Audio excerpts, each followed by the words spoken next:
Já, við ætlum að hefja leik á því að ræða þau, hvað maður að segja, kraftaverk sem að tónlist getur haft á mannsheilan, ekki síst þegar heilsan bilar. Og tveir góði gestir komnir hér á rauðaborðinu til þess að ræða þetta mál. Þetta eru Magnea Tómasdóttir, þú ert söngkona og tónlistarkennari, ekki satt? Jú, akkurat. Ertu velkomin. Takk. Og Herdís Anna Jónsdóttir, víóluleikari. Takk.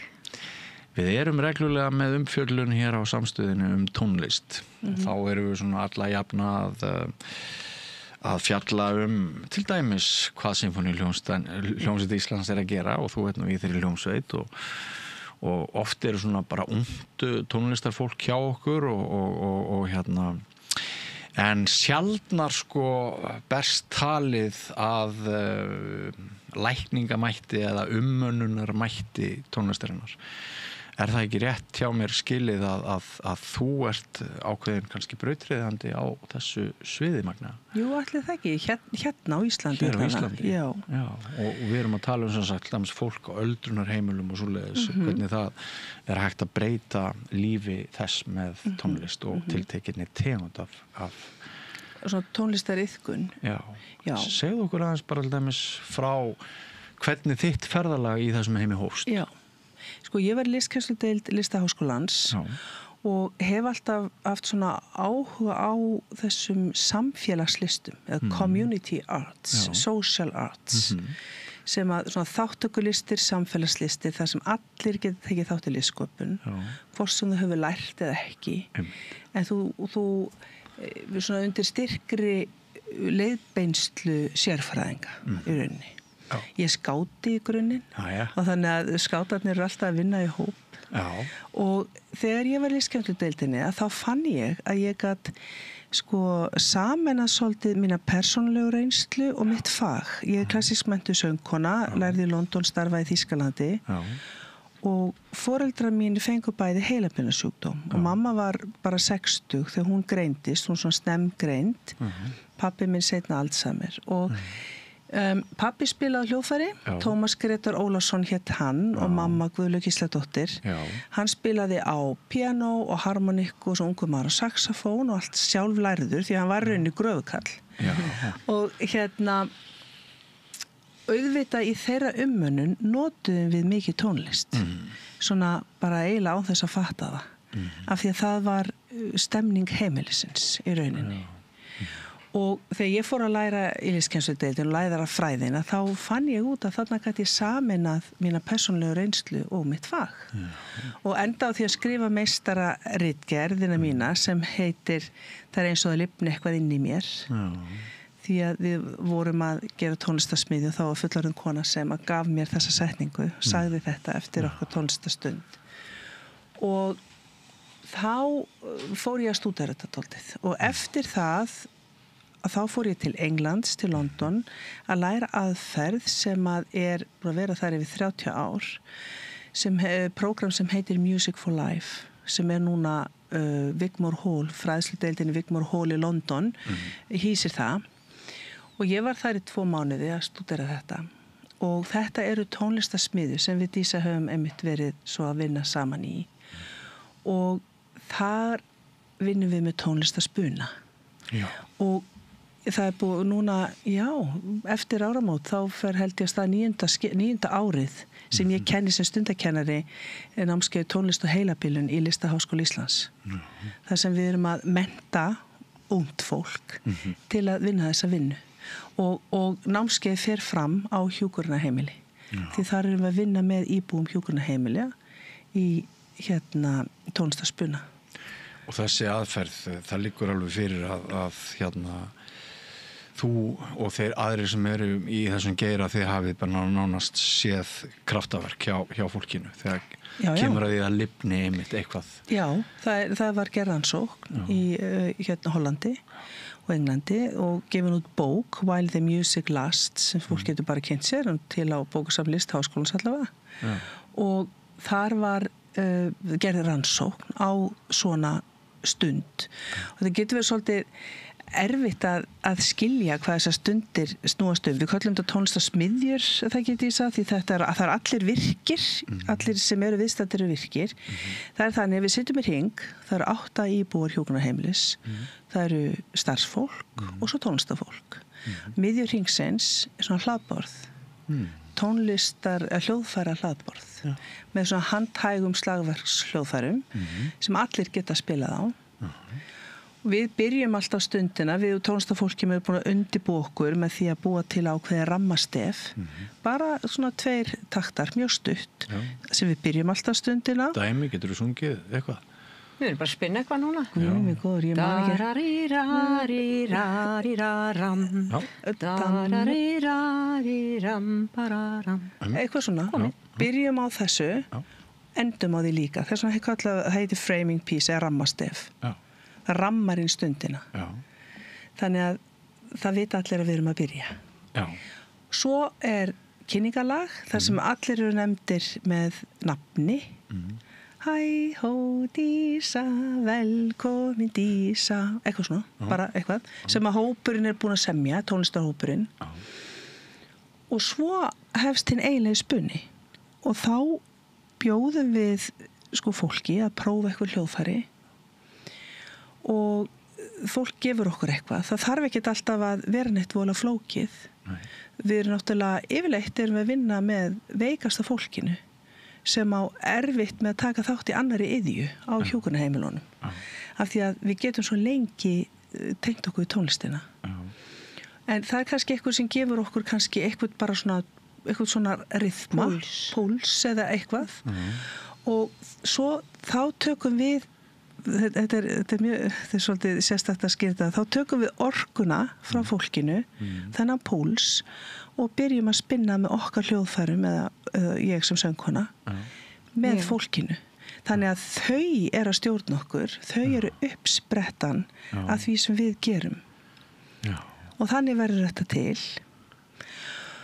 Og tónlistarspunni er fullkominn fyrir fólk með heilabilunssjúkdóma af því að hann var aldrei til og hann verður aldrei til aftur.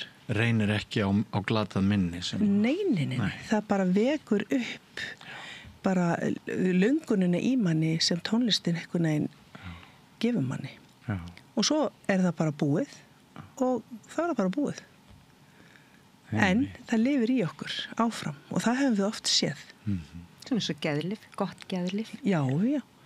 Við höfum unnið undanfarandi ár á Grund með námskeiðið á Listaháskólanum og það er einmitt deildarstjóri það sem segir hjá mér þurfa 2 konur yfirleitt að fá svona róandi lyf seinnipartinn, aldrei dagana sem þið komið. Magnað. Og fólki á gólfinu sér það. Já, og þú sér sjálf kannski bara glampa kvikna. Já. Það er það sem er svo dásamlegt. Þegar svona þoka heilabilunarinnar svona bara fer og þú sér kjarna manneskjunar. Og það er auðvitað líka þessi aðferð er svona sérhæfð fyrir fólk með heilabilunssjúkdóma og þú vinnur auðvitað líka menningararf með fólki sem er með heilabilunssjúkdóma. Við þekkjum flest sögur af því að fólk kannski sem talar ekki en það kann textana og svo mikið frelsi að syngja textana sem þú eins og lærðir og allt það. Þetta er bara tvennt, þetta er bara svona sitt hvor hliðina á teningnum. Ég skrifaði nú einu sinni bók dauðan og eitt af því sem ég læriði við rannsóknir í aðdraganda þeirra bókar það var að dæmis einhverjar ævafornar vísur eru stundu það síðasta sem að fólk man. En þarna eru við að tala sem sagt að þú þarft ekki að muna neitt. Nei. Er það ekki galdurinn? Tónlistin og orð, tónlistin er eiginlega ofar heldur en orðin. Já, einmitt. Og akkurat. Það er sagt að heyrnin sé líka það síðasta sem er virt áður en maður kveður þessa jarðvist. Já. Og tónlistin kemur inn á svo mörg heilasvæði, hún er allstaðar þó það verði blæðingar og annað slíkt en hún kemst tónlist hún er töfratæki og ég náttúrulega vinn við það alla daga en ég var svolítið skemmtileg sko aðkoma mín inn í þetta því nú ég í Sinfóníuhljómsveit Íslands og að spila fyrir fullum sal alla daga svo til í Hörpu og það dásamlegt en svo var það kom á okkur boðið að ef við vildum sem sagt fara í listaháskólan einhverjur úr symfóníunni þá sem sagt væri það yrðum við studd og við vorum tveir víóluleikarar sem ákváðum að gera þetta og fórum í tíma til Magneu og þar með var ég sko og þetta var mjög skrítið fyrir mig að því að í symfóníuhljómsveitinni þá ég alltaf, ég miðill, ég að spila alltaf frá nótum. Já. Og þarna allt í einu átti ég að standa upp og spila. Já. Bara spuna og það mjög erfitt fyrir mannesku sem hefur alltaf nótur fyrir fram að sig en ég kem nú kannski úr svolítið öðrum svona rætur mínar þannig að ég átti nú ekki mjög erfitt með þetta en þetta hefur samt sko styrkt mig alveg svakalega sem tónlistarmann eða konu og víkkað út mína bara tónlistar bara hugmynd eða hvað maður segja bara tónlistar líkama, tónlistar áru þetta svo dásalt, maður svo frjáls að og þegar maður fer inn í þennan spuna, ég segi stundum sko, þetta mín þetta ég, þetta mín veröld þetta veröld þeirra sem komnir eru í heilabilun en þegar við förum í spuna saman þá komum við saman og stundum þegar maður komin í sko fullan spuna þá veit ég ekki hvor það sem það ég sem með heilabilun eða hann eða það engin heilabilun til það bara spuni og alveg ótrúlega dýpt og við höfum sko sannarlega séð tár fólk hefur allt í einu bara sagt eitthvað sem hefur ekki sko talað bara takk fyrir, hvíslað eða jafnvel, ég man eftir einu það var dásanlegt, var maður sem við vissum að hafi spilað á harmoníku en hann var svona mjög passífur, hafði ekkert gert neitt sko þessa daga sem við komum og í síðasta skipti þá detti mér allt í einu hug, ég læt hann að fá víóluna mína, ég nú ekki með sko mína symfóníuvíólu, ég með svona annað hljóðfæri sem mér svona ekkert mjög andum þannig og hann tekur hana svona í fangið og byrjar að hossast svona með hana og eins og hann væri og ég hugsa, það eins og hann sé að spila á harmoníku og hann einhvern veginn bara svona alveg á fullu og allt í einu horfir hann á mig þegar spunum var búinn og segir var þetta ekki gott hjá mér? og þessi maður hafði ekki talað sko ég veit ekki hvað bara lengi og við bara grétum, fengum bara tár í augun svona þessir töfrar verða til að við horfum bara hvort á annað og það eins og ský drægi frá sólu þegar við erum í þessum spuna með mörgum manst eftir manninum sem að var á trommunu, svo kom barnabarnið hans og þú segir við barnabarnið, hann kom í heimsókn og sem sagt barnabarnið sem hafi sjálfsagt aldrei séð afa sinn svona heilan, eða ég veit ekki svona allavega hann ekki hressan og þarna var hann að spila á trommu og Magnea segir við strákin, heyrðu, ég með djambei trommu, sestu á hana og allt í hennu var bara drengunum 8 ára komin á fullu bara í spuna með afa sínum sem alveg, sko þetta var bara svona moment sem hann mun aldrei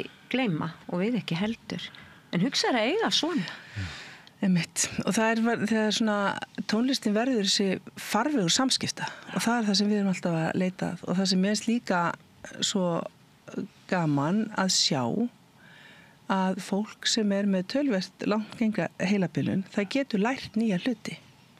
Því að músíkalskt fólk þegar það kemur til okkar og það sem líka mjög sérstakt að það verður til hópstemning með hópi þar sem að helmingurinn allavega á hópnum man ekki að það hefur verið þar áður.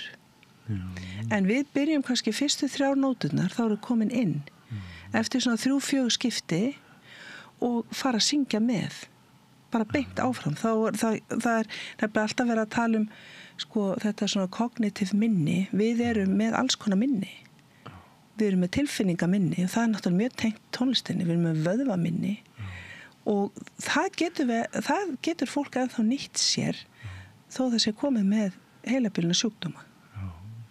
Mér dettur líka í huga að sko þurfum kannski aðeins að ræða mátt tónlistarinnar á tilfinningar okkar. Sumir halda því fram að tónlist sé sú listsköpun sem að liggur næst einhvern veginn tauga tilfinningasviði okkar. Við getum farið á myndlistasýningu og fengi gæsahúð. Ég get lesið bók og fengi gæsahúð vegna fagurleika málsgreinar og einhver sem verið að skrifa og svo framvegis. En hárið á mér rís ekki nema ég sé að hlusta á tónlist. Og ég fæ ekki bara gæsahúð alveg frá toppi og niður nema ég sé að hlusta á tónlist.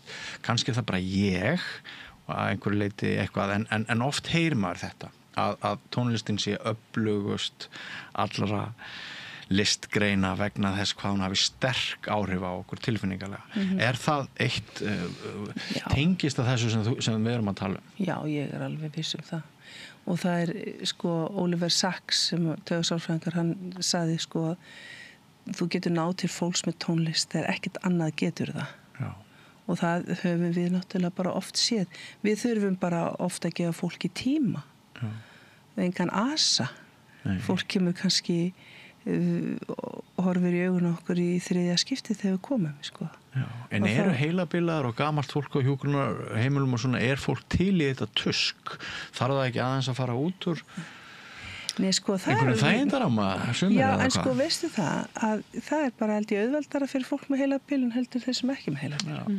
Styrkur þeirra? Já, það er styrkurinn og það er nefnilega líka, það er svo gaman í svona vinnu að við náttúrulega erum alltaf að vinna með styrkleika, bara eins og allir kennarar eiga að gera, skilurðu. Að sko, ég man alveg eftir sem aðstandandi, þá fellur maður oft í þann pitt að velta því svona meira fyrir sér það sem að sko mamma getur ekki lengur. En við hittum fólk bara á jafningja grundvelli. Við fáum grunn upplýsingar kannski hvaðan fólk er, það hjálpar okkur að mynda samskipti, hvaða starfaði fyrir, hver starfsvettvangur var og svona og fjölskylduhægir. Meira þurfum við ekkert að vita. Og það sem er líka, flestum námskeiðum mínum, við höfum alltaf mjög sterkt endurmat, að það er mjög oft sem að nemendur hafa sagt við mig í fyrsta tíma, þá hugsaði bara Jesús, ég minn góður, hvað getum við gert hér? Þau er svo veikt fólk. Í lokin þá hugsaði enginn þau var að fara að hitta veikt fólk. Þau var bara að fara að hitta fólk og gera tónlist. Punktur. Þannig að sko, fyrir þá sem að skilja ekkert annað en peninga, fjárveitingar, að sko ef fólkinu líður betur, ef það kemur í veg fyrir lyfjagjafir, við lifum náttúrulega í rosalega miklu svona eftir á viðbrað samfélagi og lyf lækna náttúrulega held ég ekki neitt, þau bara halda einhverju niður eða koma í veg fyrir eitthvað að gerist eða eitthvað svoleiðis eða langoftast. En þannig að sko mann dettur líka í hug vegna þess sem þau eru að segja að þetta geti bara sparað peninga, sparað útgjöld, aukið með því að auka ánægju bara vistmanna og annara og þá gerist aðri góðir hlutir fyrir sem tikka fjárhagslega jákvætt inn í kerfinu. Já, og það gerir sko að það fer svo margt af stað með þessari örfun okkar eða tónlistarinnar að það sko fólk það fer að sína meiri áhuga, það fer að greiða sér á mótnana og tannbursta sig. Auðvitað kemur fólkið okkar ekki tilbaka aftur, við vitum það. En það þarf bara að horfa betur inn í þetta hvað er hægt að gera með tónlistina sem er svona öflugt afl og maður sér það. Þetta er eins og það er verið að segja núna þetta er geðlyf. Og við getum öll verið sammála um það en við þurfum bara að frítt geðlyf á nokkura neikvæðra aukaverkana. Já, án aukaverkana, en auðvitað ég er ekki að segja út með lyf en það er alveg stórkostlegt hvað tónlistin gerir og það er alveg stórkostlegt fyrir mig að horfa á sal í Hörp og þannig erum við að spila fyrir alls konar fólk og svo fer ég á stofnanir og tónlistin heldur áfram. Þetta er bara þetta er töframáttur og ég vil bara, mér langar svo til að þetta bara einhvern veginn öllum sé það ljóst. Og það verði einhver svona, og það er nú góð tíðindi í sambandi við í kennslu á sjúkraliðanám. Segðu frá því. Já, sko, Philip Curtis er maður sem Breti býr í Hollandi og hann kom hingað og hefur verið tengslu við Listaháskóla Íslands. Og hann er með svona Embrace Netherlands er svona félag sem hann er með og er að vinna svona tónlistarverkefni alls konar. Og hann var forsprakki fyrir því að setja af stað Erasmus-verkefni sem að heitir DADOM, Daily Dose of Music. Við vorum að því að ráðlega dagskammtur á tónlist. Af því að hann hugsaði, og eins og maður hefur oft hugsað, við komum inn einu sinni viku í 8 vikur og erum með þetta Sputnik tónlistarsmiðjur og allir fara á flug. Hvað gerist alla hina dagana? Þegar við sem tónlistarsérfræðingar erum ekki. Já. Og við urðum hluti af þessu verkefni, það var sérst Holland, Ísland og Litáen og Listaháskóli Íslands, Fjölbrautaskólinn í Breiðholti og músíkmeðferðarfræðingar á Íslandi. Við vorum þáttakendur í þessu. Og það snerist að kenna sjúkraliðanemum að nota tónlist í umönnun. Er það byrjað núna? Já.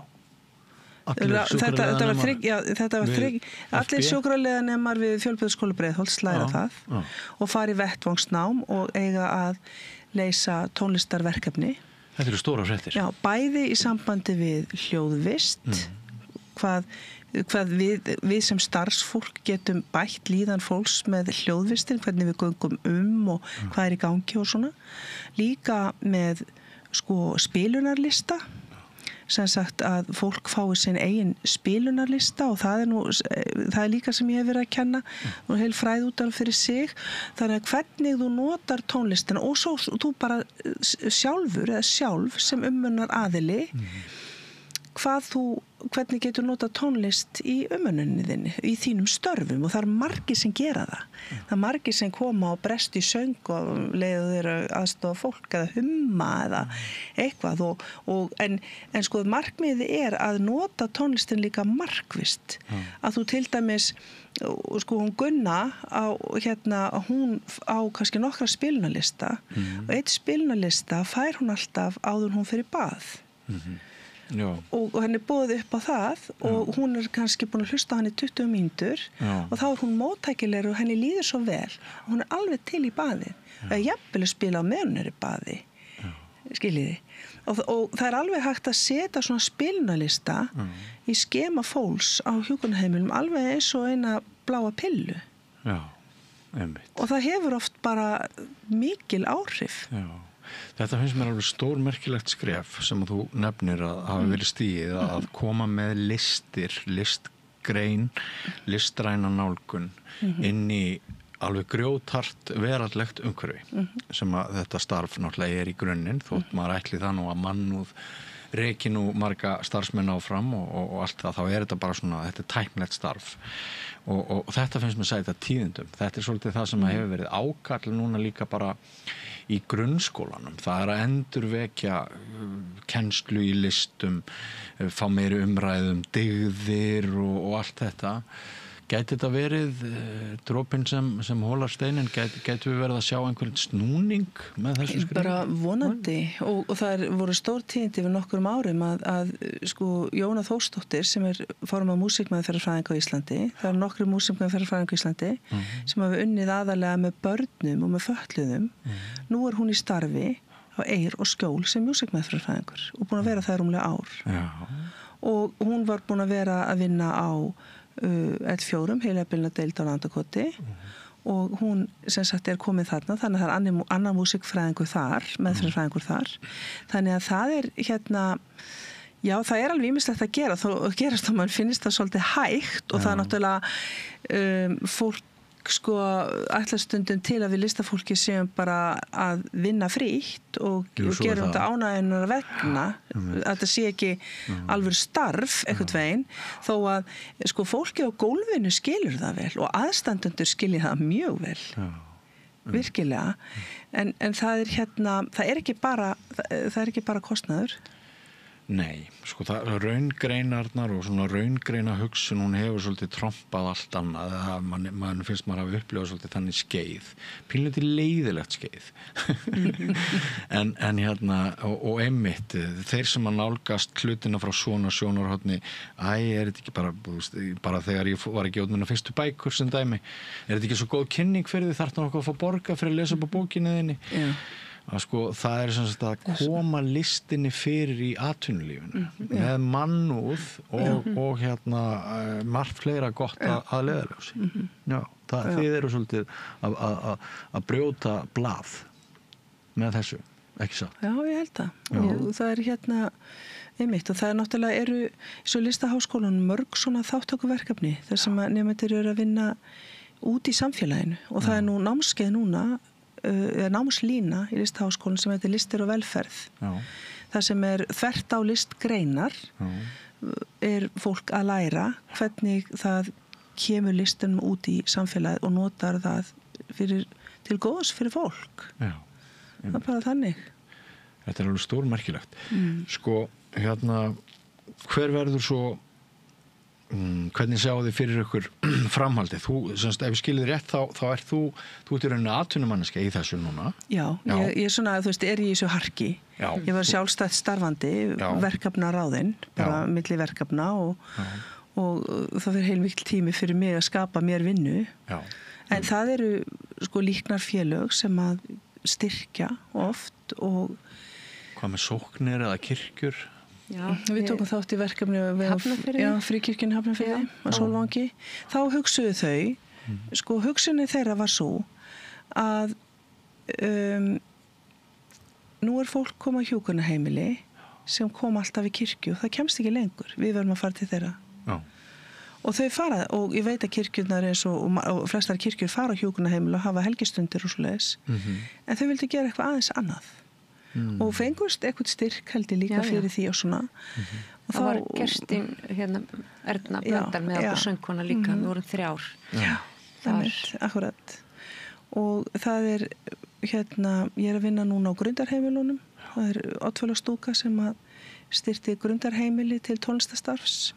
Og þá, þegar tala grundarheimili, þá það Grundmörk og Ás í Hveragerði. Og það verður svona blandað, það voru líka við varum líka með tónleika. Ég í tríói sem heitir Hvalreki með 2 kjörtunum, Kjartan Valdemarsson píanóleikari og Kjartan Guðnason slagverksleikari. Og við höfum í 4 ár haldið tónleika sem heitir Tónar við tjörnina. Og þá bjóðum við til okkar að vori öllum sérhæfðum dagþjálfunum á höfuðborgarsvæðinu. Við líka búið í Selfossi og Reykjanesbæ. Það stundum erfitt að koma svona langar leið. Þegar ég segi sérhæfð dagþjálfun, þá það dagþjálfanir fyrir fólk með heilabilarsjúkdóma. Fólk sem býr heima og það opið frá 8 til 4 og fari í félagslega virkni. Og við höfum fengið styrki fyrir þessu og höldum tónleika sem þá sniðir að þessu fólki 45 mínútur án hlés. Síðast vorum Magga Eiríks, það áður Gunnar Þórðar og síðustu tónleika komu 250 manns og þetta á tíma sem bara 1:30 þá kemur fólk með rútu með aðstoð starfsfólks og nýtur tónlistar og þetta alveg frábær stemning og við fórum með þessa tónleika líka á öll grundarheimilin í síðasta vor þannig að sko við þurfum bara að hafa tónlist út allt í alls konar formi. Sko. Symfónían hefur verið dugleg, við höfum boðið sem sagt á vínartónleika. Þá fyrstu vínartónleikarnir okkar áður en að allir hinnir fá, þá höfum við boðið þá höfum við boðið eldri borgurum að koma og þá bara komaði í rútum frá öllum heimilum.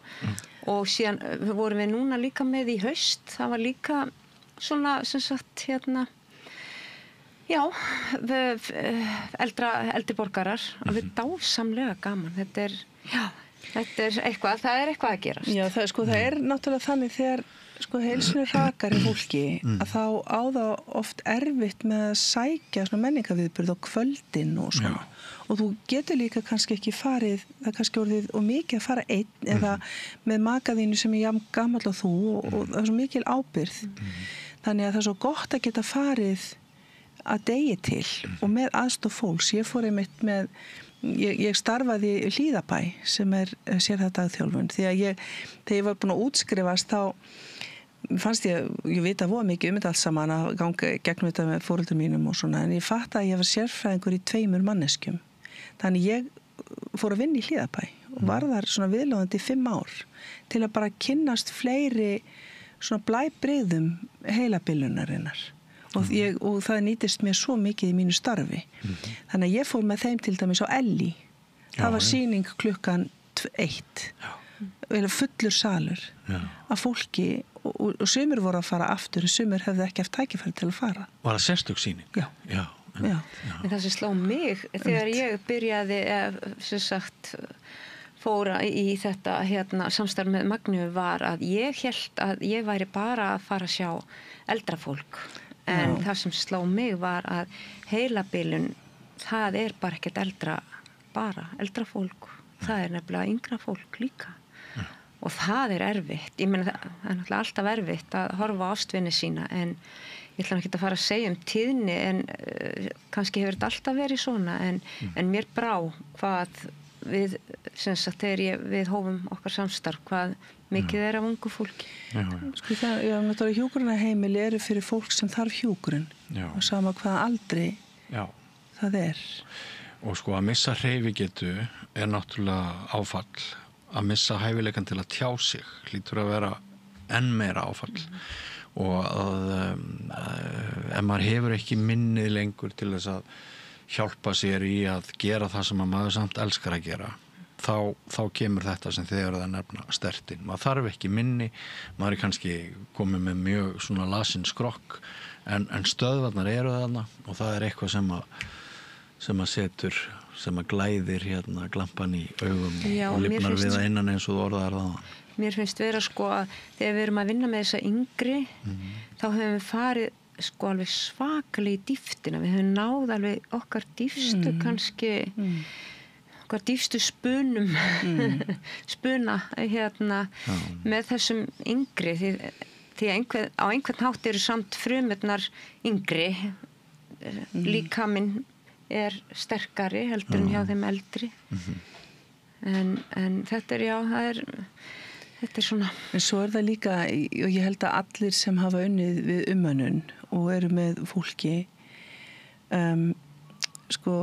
vita það ég sé alltaf við mína nemendur ok, nú erum við að fara hérna á grund og ég bara bið ykkur að muna það þú verður að vera með heilabilunarsjúkdóm til að taka þátt í námskeiðin okkar það er svona, það verður að vera en á grund hverju einustu hæð, hverju einustu herbergi er fólk sem er hokið af reynslu. Það hefur komið upp mörgum börnum, það hefur tekið virkað þátt í atvinnulífi, það hefur margar sorgir, mikla gleði og þó þú sért með heilabilunarsjúkdóm þá sé ég alltaf fyrir mér að þessi reynsla, hún fer ekkert. Hún er í blóðrásinni. Hún hverfur ekkert frá okkur. Þetta eru hvunndagshetjurnar sem hafa borið samfélagið okkar uppi. Og það dugar ekkert að skáka þeim bara inn í skuggan og afskrifa.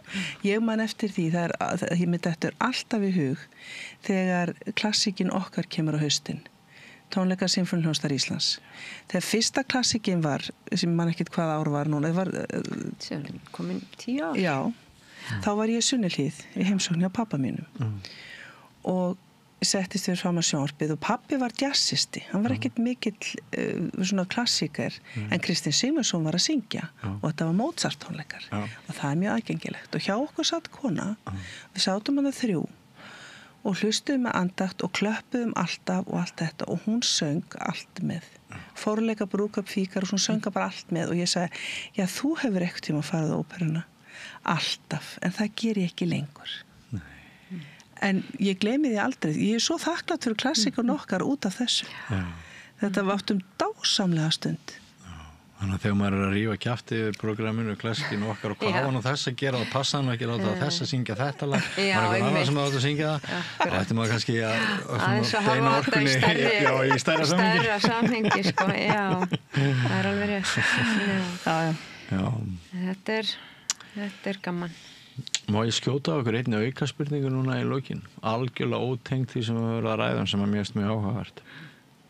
Það blæs svolítið gagnrýnendur.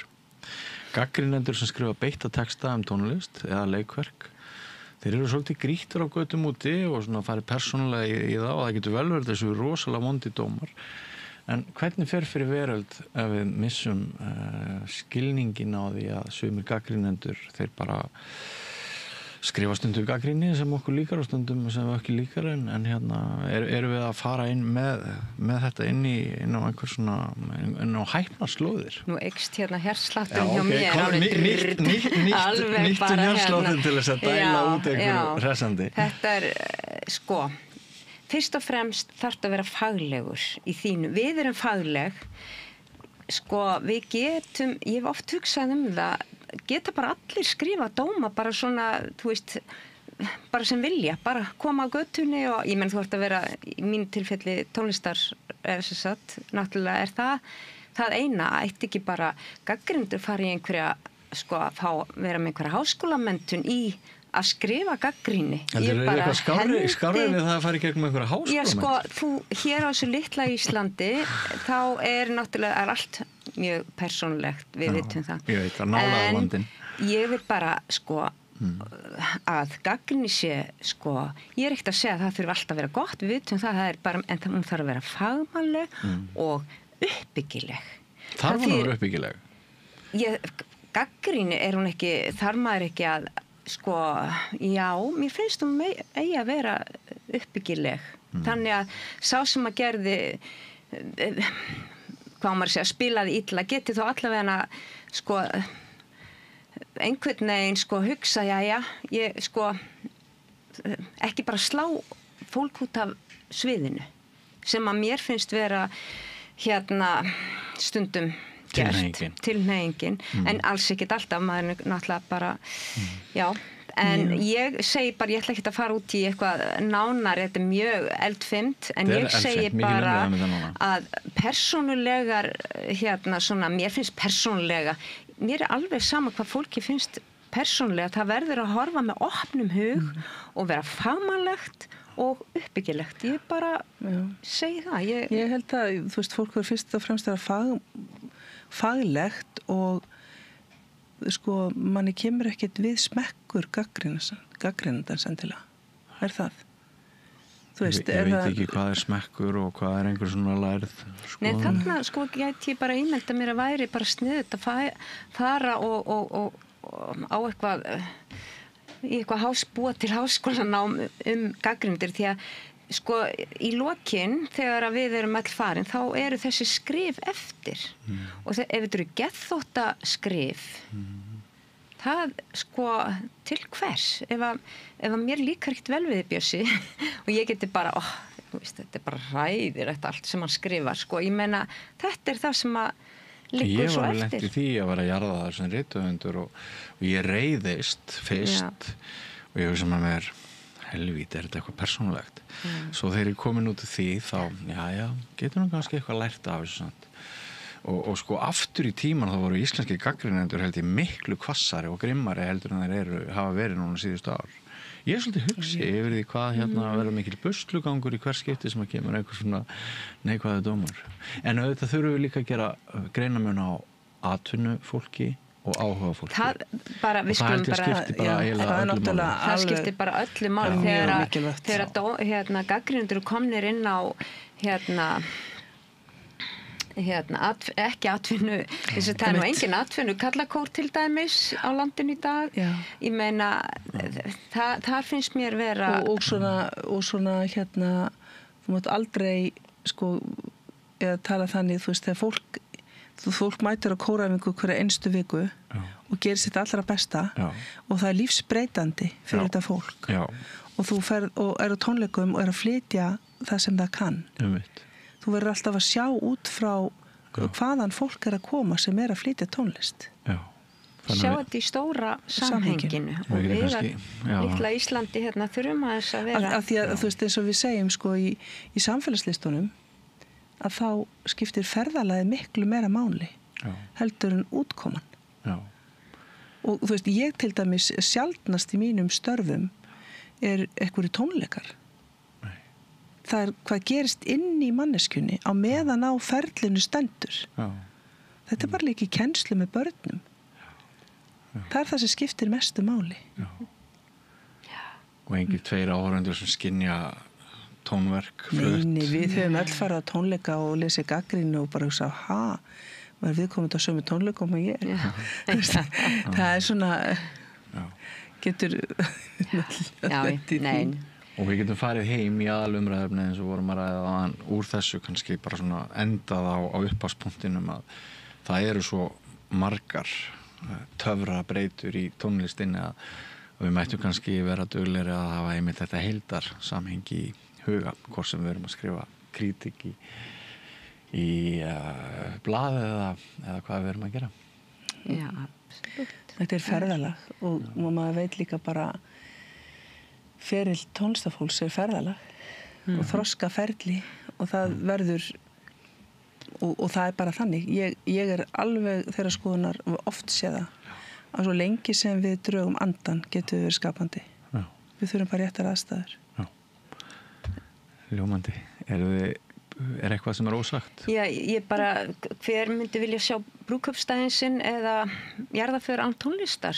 Bara hugsa ykkur þannig, hvað tónlistin, hún er alltaf þarna, maður heldur þetta sér svo, en bara gefa þessu gaum, getum við hugsað okkur lífið án ekki ég. Tónlistar. Þetta er fáur. Saminar okkur líka með svo öflugum hætti. Við getum rifist sko vonda gagnrýnendur hvert í sínu horni en svo saminustu bara einhverju fallegri músík. Nákvæmlega. Samhljómur. Já. Það er ljómandi skemmtilegt að fá ykkur mjög áhugaverð þessi skref sem að þú ert sérstaklega komin langt í að stíga og gaman að sjá að þú sért svona hásettin hennar í þessu. Já, frábær og magna. Stýrimaður. Já. Stýrimaður. Skipstjóri, ég er bara á dekki, sko. Alltaf gott að vera á dekkinu. Já, ekki. Ljómandi. Herdís Anna Jónsdóttir, víóluleikari og Magnea Tómasdóttir, söngkona og tónlistarkennari. Kæra þakkir fyrir komin að gangi ykkur vel í þessu. Merkilega skrefi. Og ekki fara langt, kæri hlustendur og áhorfendur. Við höldum hér áfram með annan kafla eftir andartak.